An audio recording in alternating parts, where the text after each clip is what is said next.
اكتر سؤال بتسأله كل يوم وانا قاعد في المعرض: ايه انسب موتوسيكل للشغل؟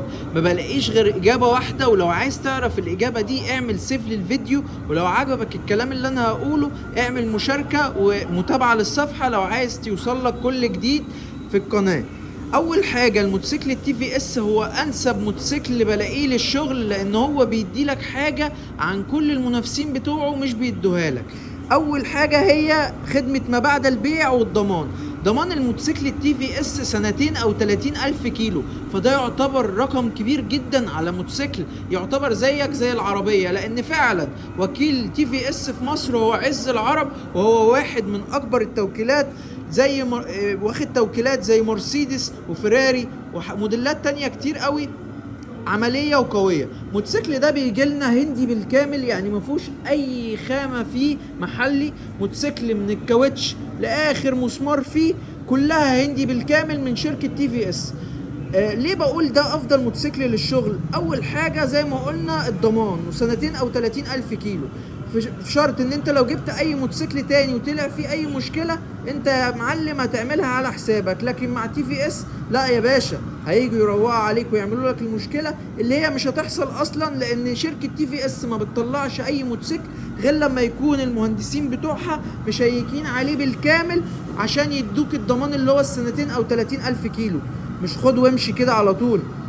حاجه مهمه جدا كمان ان الموتوسيكل ده بينزل لنا على كتينة. موتوسيكلات الكتينة طبعا عارفين انها بتبقى ناعمة جدا، تقدر تشتغل بيه ساعات طويلة جدا. بيجي بنظام حقن الوقود كربيراتير، والكربيراتير بتاعه مميز عن باقي الموتوسيكلات لان هو استهلاكه في البنزين حوالي من 45 ل 60 كيلو في اللتر، وده نسبة كبيرة جدا لباقي الموتوسيكلات.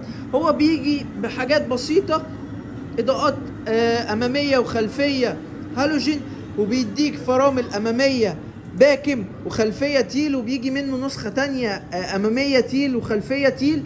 الموتوسيكل ده بيجي يعتبر يعني للشغل جاهز على طول، هتدور وتمشي على طول.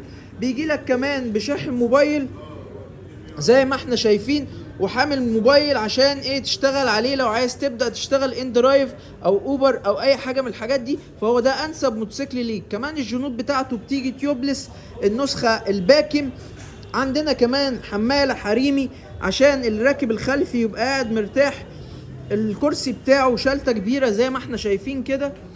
فيعتبر ده من وجهة نظري الشخصية افضل موتوسيكل للشغل، لان انت عايز تشتغل عليه وفي نفس الوقت مش عايز حتى لو حصل عطل انت مش لسه هتدافع فلوس موتوسيكل جديد، مش حابب ان انت تروح لميكانيكي او تقعد تصلح.